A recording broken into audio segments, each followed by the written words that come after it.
Hi guys, welcome back to my channel. My name is Liz. Welcome back to SimplyLiz.K. If you are new here, welcome. I hope you stick around and please don't forget to like, share, and to subscribe. I find that a lot of times I've heard other YouTubers say it, they're being unsubscribed. So just so you can always check whenever you're on the site, just check, see you're still subscribed and hit the notification button. So yeah, welcome. And thank you everyone for being here, for commenting. I read them. Thank you. So today I wanted to talk about Kirk Franklin and just what is going on, I find, in the gospel music. And so you could say that this video may not necessarily just be geared towards Kirk Franklin, but just the gospel music in general. So I think it was last week, because today is June 3rd, that I am filming. Sorry, I think it was last week. Yeah, I think it was the BET Awards. I don't follow it, so I don't necessarily know the exact date, but I think it was last week. So I seen online people just talking about, just the collaboration with Will Smith, and maybe that's what Kirk Franklin wanted. He needed something like that to just keep him relevant. I don't know, but this is me being authentic and truthful and real. Just with my thoughts on that, Kirk Franklin's performance, and just overall what I feel and think is just generally going on with gospel music. I want to say that whatever is going on with gospel music, I think we can all agree that it's probably not the same. All of us have heard a lot of the songs that our grandparents used to listen to or our parents used to listen to. And you can pretty much see somewhat of a big difference between nowadays gospel singers and the gospel singers of the past. We can say that possibly those of the past really did reverence or really held esteem that they are ministers of God. They are ministers of song, and the gift and the ministry in itself is not one that should, maybe be played with. And I'm not saying Kirk Franklin is, and or to be easily tarnished. And again, I'm not saying that's what he is, but my point is you can clearly see a difference. I am someone that loves old music. I like music in general, but I like to listen to the old gospel music because I find that there was something in there. There was jewels in the old gospel music. Nowadays, I find, like Kirk Franklin and other gospel singers, these gospel singers, some of these gospel singers, I find are so concerned with being accepted by the world that I find I sometimes cannot tell the difference of who's who anymore. I'm just being very blunt. People like Kirk Franklin, people like other people that collaborate sometimes with a lot of these worldly artists, they can say for one hand that we do that to minister to other people who won't necessarily listen to gospel music. Fine. But sometimes, we have to look at sometimes just our views and just how we should very much discern whom we equally yoke with. Now, with Will Smith, a lot of people, despite maybe what has happened over the years, love Will Smith. But I can clearly remember that Will, over the years, definitely is not believer of the God of Israel, Isaac, and Jacob. I find that over the years that he was, I think, buddies with Tom Cruise or whatever. But he, from what I know, is a Scientologist. He's not a believer of God. He may have, in the past, because a lot of us grew up in the church, but a lot of people, as soon as they hit Hollywood and whatever not, life is going on, ray, they are not believers of God. You will probably find a few, and those fews are probably not out there. You probably don't hear them and see them and so forth. So I do know that Will Smith, over the years, he's not a believer of God. He's a Scientologist. So this is where my mindset is: how do we unequally just yoke? But anyhow, that's my thought. So I find that, a lot of us are coming out of the godliness of the gospel music and very much worldly. It's one thing to maybe invest in the lighting, maybe ump the bass or whatever, the whole sound, and just make it a bit more, I guess, modern or hip or whatever you may call it. But it's another thing when the message is lost. Like I said, gospel music is just as important as the man of God preaching to you. It's just as important as, prophets. Heck, Satan is a cherubim. He was the one over the Ark of Covenant. He glorified, So when we talk about gospel music and the ministry of song, is that great? Is that important? Because that was once the office of whom now we call Satan, right? So when the message becomes lost, I can't help it but think about what the Bible says something about, when salt loses its taste, what use is it for? You just toss it out or throw it out. If I remember the scripture clearly, it's not good anymore. If it loses its saltiness and you need salt, it's not good anymore. So once the message in gospel music becomes lost, it just becomes like the worldly music, right? We are losing the word that would minister to our souls, that will pick us back up, that will, give us hope again. And so, I find this is what's happening in terms of like Kirk Franklin. I mean, I have really never been a fan of his music. I think I came to know his music through probably friends or something, right? And I listened to a couple of his songs, but I was never one that could stay listening to his music. I found that he seems like a very energetic guy. I don't know him, but from his music, he seems like a very hip, very energetic guy from what comes around. And when I would ever listen to his music, again, the background singers are good, the sound is all good, but I was really never hearing the message.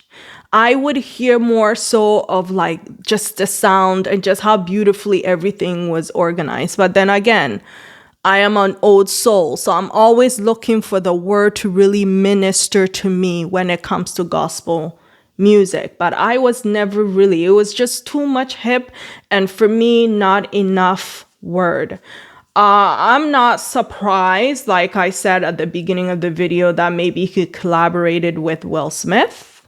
I don't personally know his intention, but for me, I just feel like he's one that likes to be relevant. And so maybe this could be his way of becoming relevant because, hey, we're talking about it at some point, right? A lot of us are talking about it. And so you could say that I am not surprised by this. And I will not be surprised by any gospel singer that, starts collaborating with all of these, artists out there that are very much worldly, that we can possibly perceive that they're not really about God. And somebody can say, you're being judgmental. I think sometimes, our actions sort of speaks a bit of who we are. And so if this person, whoever it is, their actions, their talks, what they do normally 90% of the time don't necessarily align with the gospel and so forth, I can possibly perceive that maybe they're not about God. And so I won't be surprised here on what goes on with people collaborating with worldly music, but it is very dangerous for people who become very enticed by the world still, very much want to stay relevant, so they collaborated with people that don't necessarily share the faith, people who become so much about let's be relevant. It's 2024. The old type of music ain't cutting it anymore. And so, the message about God gets lost in the gospel music and it becomes very much worldly. I mean, sometimes I see some of these gospel artists, their dress is exactly like the worldly artist. The only thing is possibly they're not talking about sex and or they're not twerking or something. So that's how far a lot of, the gospel music all around, not just in the Americas, is very much becoming. The appearance of it all and just how hip it is has very much become worldly, and just the sound and all of that, not enough message, not enough ministry. And so, like I said, it is very dangerous because when we become enticed by the world still, when we are still holding on like Lot's wife, to the world, this is when we easily fall into sin. This is when we easily fall. And it's quite difficult to get back up when we do plummet, right? And so, we know of the Bible when God told the people of Israel that, listen, you're going to the promised land. Make sure, you don't yoke with these people. Cut them off. Cut them off, remove them. But of course, we get to know that Israel didn't cut off these nations. They dwelled among them, some of the tribes, and they became very much idol worshippers. And we know towards the end, before they go into slavery, more slavery, you would say, God started calling them prostitutes, right? Solomon, married women that were not about God, and he unequally yoked. That's why it's really important with these artists that, gospel artists, connect with and make music with. We know of Solomon, that the fall of Solomon and just the kingdom of, Judah, and a whole lot of things that happened to the nation of Israel. Most of it was because of idol worship. All of that led to the sin, falling away, disobedience, and all of that. So this is why I say that it's very dangerous when gospel singers become so much concerned with the acceptance of the world. We should be singing and praising God and just holding our integrity about God, that it draws people in, right? I think I remember somewhere in the Bible where I think there's the analogy given of, when a lamp is lit, it's not covered, but it is put on a table, it's put plainly so that it will shine for others to come in.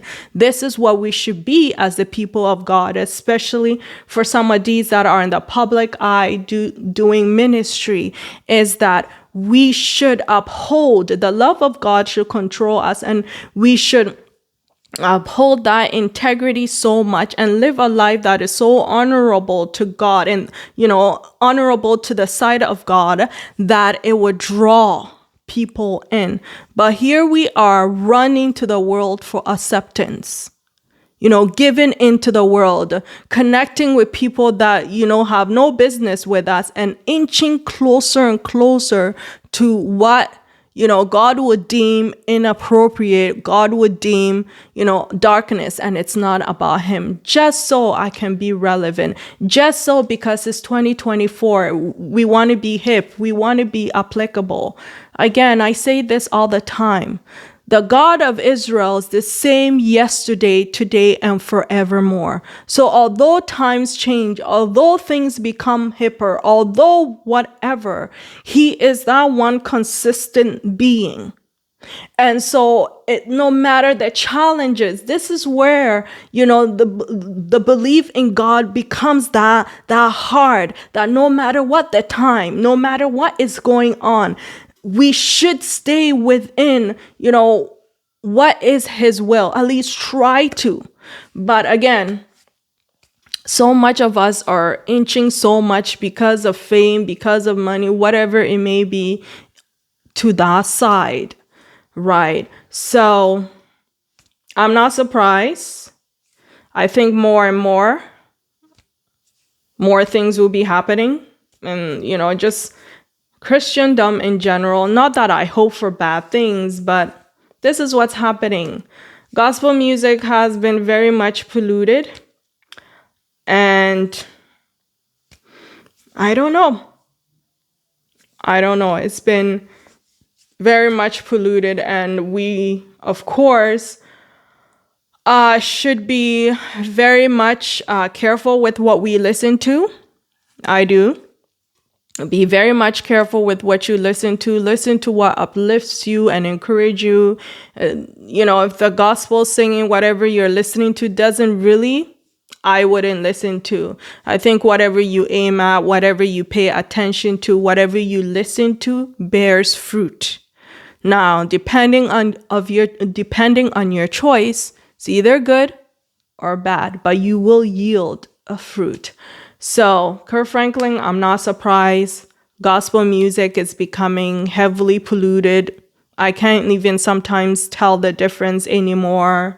Maybe when I hear Jesus in the song is when I know, oh, it's gospel music. But even now, the dressing is the same as the world. So, it is what it is. This is what's going on in gospel music. Kirk Franklin will always probably do these type of things. And I think probably to stay relevant for me. Or maybe he just needs to go back and possibly reevaluate some things. I don't know, but my point is I'm not surprised. But we should go back to our first love and really produce music, gospel music that ministers to people's souls about God. Gospel music that uplifts, and not, hip hop gospel music that doesn't really do anything about God, doesn't minister about God. And yeah, that's my view. And so thank you for listening, and let me know what you think. Let me know what you've also encountered with like gospel music, what you see is going on, and what you've noticed even from some artists. And I will see you back here very soon. Okay, thank you. Bye.